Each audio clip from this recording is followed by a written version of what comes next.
এক ব্যক্তি আল্লাহ তাআলার দরবারে দোয়া করছিলেন, হে আল্লাহ, শয়তান কিভাবে মানুষের অন্তরে ওয়াসওয়াসা দেয় তা আমাকে দেখিয়ে দিন।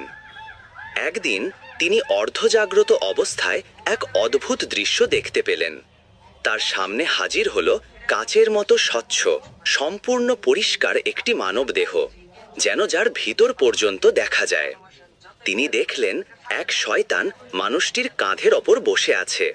তার লম্বা সরু এক সুর নেমে গেছে সোজা মানুষের কল্ব অর্থাৎ অন্তরের গভীরে। মানুষটি যখন আল্লাহর জিকির করত, শয়তান তৎক্ষণাৎ পিছিয়ে যেত, দূরে সরে দাঁড়াতো। তার সেই সুর কল্ব থেকে আলগা হয়ে যেত। কিন্তু যখন মানুষটি জিকির থামিয়ে দিত, শয়তান আবার সামনে এগিয়ে আসতো। আবার সেই সুরটি ধীরে ধীরে প্রবেশ করিয়ে মানুষটির অন্তরে ওয়াসওয়াসা ফেলতে শুরু করত। এ দৃশ্য দেখে লোকটি বুঝে গেল, মানুষের অন্তর যতক্ষণ আল্লাহর স্মরণে থাকে, শয়তান ততক্ষণ দুর্বল, আর যখন জিকির বন্ধ হয়, শয়তান আবার সুযোগ পায়।